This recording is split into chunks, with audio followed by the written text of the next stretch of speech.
आज की कहानी है दोस्तों मर्दानगी। आज की शाम भी रोज की तरह ही थी। घर के अधिकतर सदस्य अपने अपने कमरों में थे। मैं रसोई में अपना काम निपटा रही थी। अचानक बाहर से मुझे मेरे पति की आवाज़ सुनाई दी। शायद वो मुझे बुला रहे थे। अभी थोड़ी देर पहले ही वो अपने जिम से घर लौटे थे। आखिर उनकी आवाज़ सुनकर गैस को धीमी आंच पर करके मैं रसोई से निकलकर अभी बाहर आई ही थी। इससे पहले कि मैं उनसे कुछ पूछती, एक जोरदार थप्पड़ मेरे गाल पर आकर लगा दिए। कुछ पल के लिए सब कुछ सुन्न सा हो गया। ना मुझे कुछ सुनाई दे रहा था, ना ही मुझे कुछ दिखाई दे रहा था। मैं जमीन पर एक तरफ गिरी पड़ी थी, पर उस समय एक थप्पड़ की गूंज पूरे माहौल में गूंज रही थी। घर के हर कमरे में वो गूंज सुनाई दे रही थी। घर के बाकी सदस्य, देवर और ससुर जी भी निकलकर बाहर हॉल में आ गए। वहीं जहाँ ये थप्पड़ मेरे गाल पर पड़ा था, वहीं जहाँ ये थप्पड़ मेरे गाल पर पड़ा था, वहीं जहाँ सासू माँ अपनी विजयी मुस्कान के साथ अपने बेटे के पौरुष पर इतरा रही थीं। आखिर उनके बेटे ने उनके कलेजे को ठंडक प्रदान जो कर दी थी। सचमुच आज जब उनका बेटा मेरे गाल पर थप्पड़ लगाकर मुझे कमज़ोर साबित कर रहा था, तब सासू माँ को अपने बेटे पर गर्व महसूस हो रहा था। आखिर वो उनके दूध का कर्ज जो उतार रहा था। एक जिम जाने वाला बंदा जिसके अच्छे खासे बाइसेप्स हो, वो अगर थप्पड़ मारे तो कैसा लगता है। मैं अस्त व्यस्त अवस्था में ही जमीन पर पड़ी हुई थी। मुझे ये भी होश नहीं था कि मेरा दुपट्टा कहीं और जाकर गिरा है।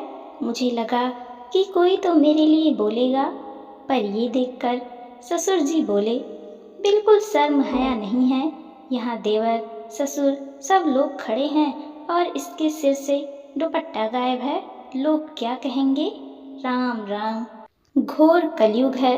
कहते कहते ससुर जी भी वापस अपने कमरे में चले गए। उन्हें इससे कोई लेना देना नहीं था कि इस घर में मेरे साथ क्या हो रहा है। उन्हें सिर्फ इनकी चिंता थी कि उनकी बहू का दुपट्टा उसके सामने सिर पर नहीं था।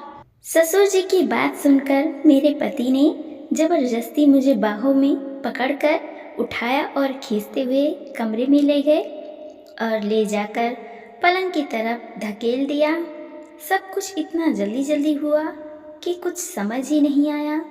कुछ देर बाद मुझे होश आया, लेकिन जब तक होश आया तब तक स्वाभिमान तार तार हो गया था। मुझे तो यह भी नहीं पता था कि मुझे थप्पड़ पड़ा क्यों। आखिर ऐसी क्या गलती कर दी थी मैंने। अभी तक तो मेरी शादी को सिर्फ एक ही महीना हुआ है, पर यह एक महीना कोई सपने जैसा नहीं है।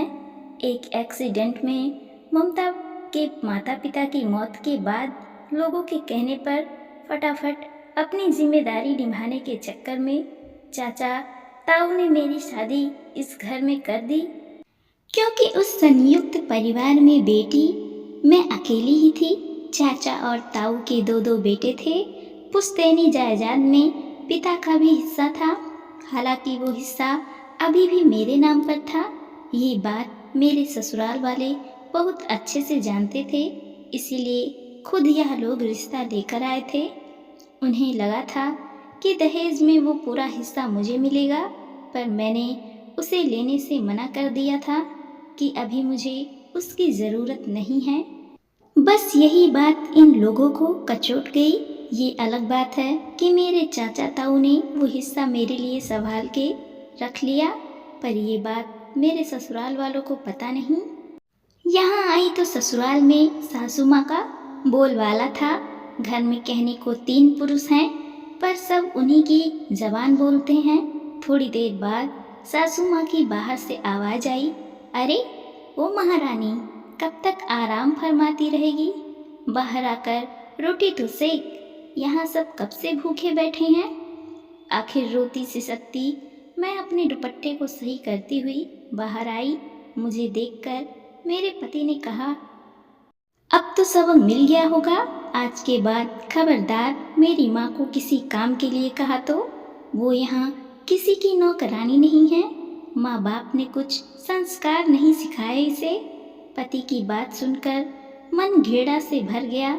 ऐसा कौन सा काम कह दिया मैंने सासू माँ को जो करने के लिए जिनकी मुझे यह सजा दी गई।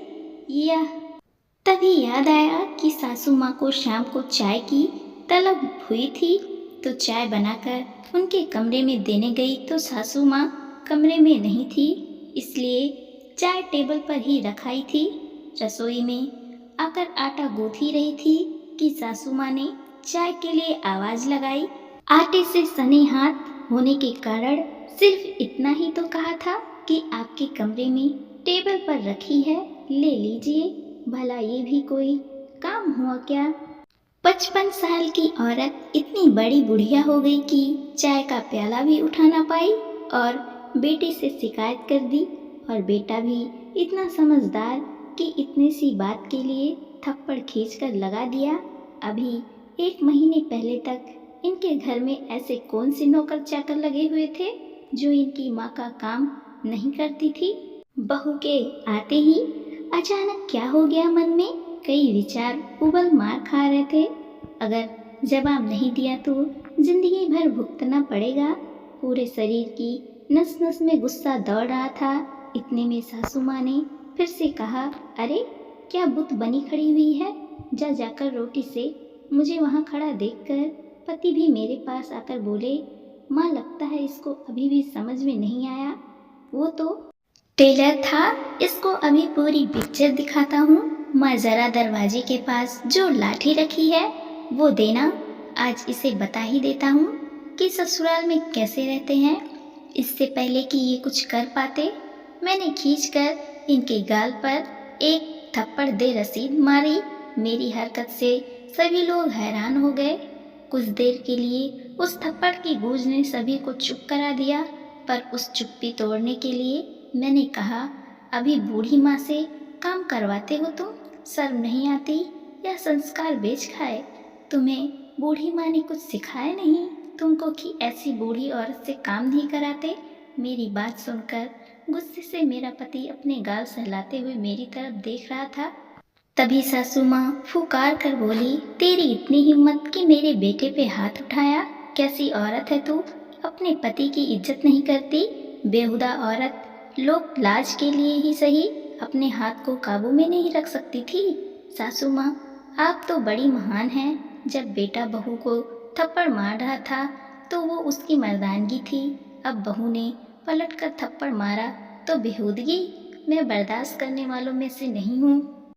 तभी ससुर जी भी चिल्लाते हुए बोले, इसे घर से धक्के मार कर निकालो, माँ बाप तो है नहीं, देखते हैं चाचा कब तक इसे अपने घर में रखेंगे। सर मुहैया बेच खाई इसने। अरे चाचा ताऊ तो रख लेंगे, लड़की की शादी की है, बेचा नहीं हमने। हिम्मत कैसे हुई हमारी बच्ची पर हाथ उठाने की? माँ बाप नहीं है तो इसका मतलब ये नहीं है कि जो आएगा वो तुम लोग करोगे। अचानक पीछे से ताऊ जी की आवाज़ आई। पलट कर देखा तो चाचा जी, ताऊ जी और उनके बेटे खड़े थे। उन्हें अचानक घर में देखकर सबकी बोलती बंद हो गई। तभी चाचा जी बोले, हम तो सोच रहे थे कि त्योहार नज़दीक है, अपनी बेटी को लिवा लाते हैं, पर यहाँ तो माहौल ही कुछ और है। हमने बेटी मारने पीटने के लिए नहीं दी आप लोगों को। अरे नहीं नहीं, आपको कुछ गलत फहमी। ससुर जी ने बात को संभालने की कोशिश की, पर ताऊ जी ने हाथ दिखाकर रोक दिया। ले जा रहे हैं हम हमारी बेटी को, अब सीधे कोर्ट में ही मिलना। बहुत बड़ी गलती की तुमने इसे बिन माँ बाप की बच्ची समझकर।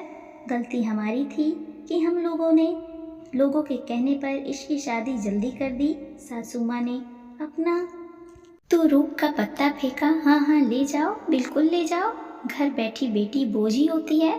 जब लोग ताने मारेंगे ना तब पता चलेगा।